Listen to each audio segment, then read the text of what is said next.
Hey guys, so I wanted to do kind of a follow-up to a video I did last week on why you should be seeking out a personal trainer, and also to just kind of do a little bit more of a deep dive and getting into a little bit more of how to look at information that you can find on the internet, because the internet is just one of those things where you just have a plethora of misinformation, misleading headlines, and sometimes conflicting information, sometimes from even really, really good sources. And we always are going to have kind of a mixture as far as any one source, as far as the quality of information that we're getting from one day to the next or one video to another. And as you probably have already guessed from some of the things I've said on this channel, that I do spend way too much time on YouTube, especially right now.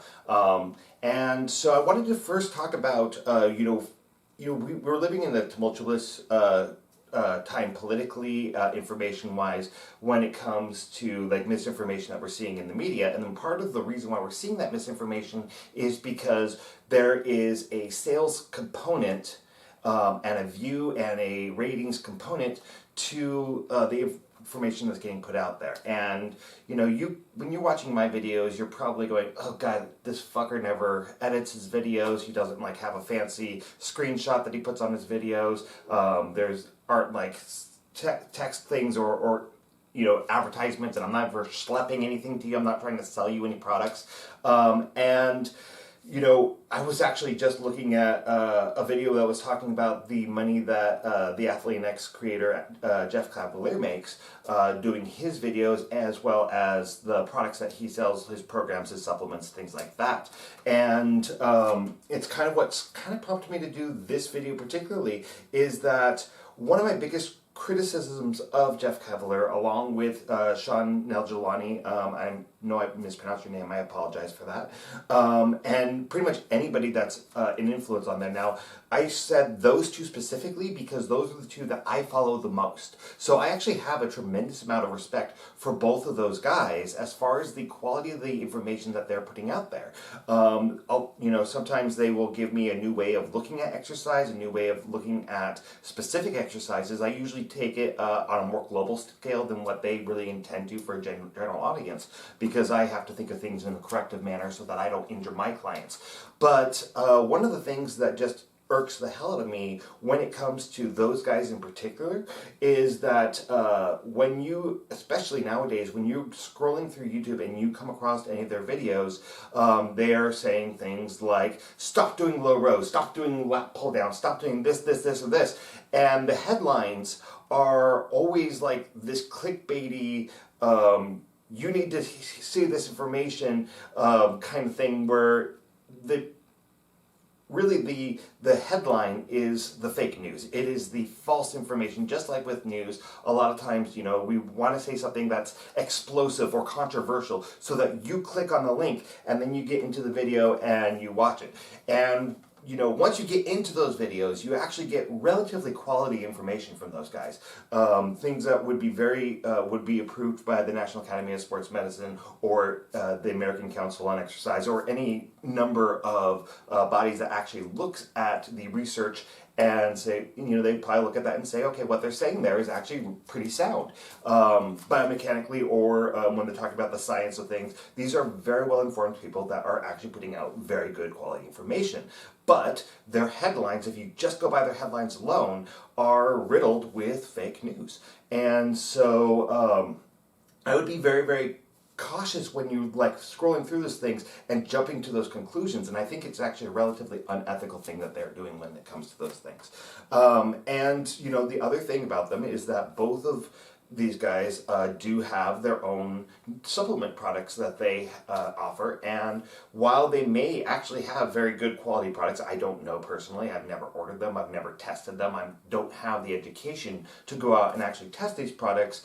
Oftentimes, when it comes to supplements, and I know I've covered supplements quite a bit on this channel already, generally they're not necessary for most people, and if they are necessary, you're probably going to find out through a blood workup that your doctor has done, and your doctor's already giving you suggestions to go off of. If you're not sure, you talk to a registered dietitian or nutritionist. They would probably be able to give you much better information on the supplements that you should be taking. So maybe the best creatine monohydrate you can find might be made by Sean Naljawani. It may be coming from Athlean X. You might be able to get better branched chain amino acids from Athlean X than you can from GMC or whatever. But I will say that these products are probably not being tested by a reliable third-party organizations. There are very few of those that actually exist. Even the one that I recommended for a long time, Labdoor, they actually get they actually sell supplements on their website, so they have a conflict of interest there. Jeff Cavalier has a conflict of interest because he is trying to sell you something. And that's going to be the case with any supplement that you get, because we do not have a quality regulating body that is going to be looking at those supplements. And the other thing I want to say about these guys in particular is that both of these guys, while Jeff Cavalier does lean a lot into his physical therapy side of things, he is also very driven most of the time by size gains. He's driven by physique. And both of these guys have at times, gone on and said that cardio is a waste of time, which is, when we are talking, and I have to put this in the caveat in when they're saying this, they are usually speaking specifically about fat loss. And while lifting heavy weights is going to increase your resting metabolic rate, your vestial metabolic rate, it's going to help you to keep fat off easier. Cardiovascular exercise is great for your heart. I also recently saw that Sean Naljawani did a video that said don't do like high intensity circuit training. He's very hypertrophy driven, right? And going further into the next video that I'm going to be posting here, I'm going to go over why you might actually want to do the high intensity training, especially for people who are following this particular channel, because I am not, a big gainer. I'm not looking for massive muscle. There are other goals out there that you might want to consider. He also recently said that you should avoid stability training because it's not going to do any good for you. That's not true. That's flagrantly wrong, and it's actually a little bit dangerous for him to be saying it. However, what he is responding to, and we have to take this within context, is that people are getting out the Bosu ball and they are putting 380 pounds on a bar and they're doing squats on a Bosu ball. And if your main goal is hypertrophy, which is the building of muscle size, then no, that's not going to help you.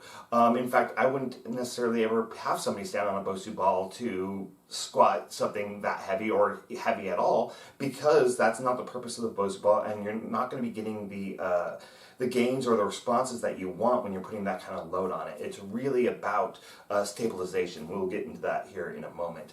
But as far as the purpose of this video is to kind of evaluate and kind of always look past those headlines and contextualize the information that they're giving you, because again, these influencers are specifically trying to sell you a program. These are programs that are predominantly hypertrophy oriented, and so while the quality of the information is actually relatively high and the explanations of biomechanics are actually very good, they're better than what I usually do, and you can actually learn a lot from these guys, but take it in the context of the information that they're trying to give you. So without further ado, I'm going to go ahead and move on to the next topic.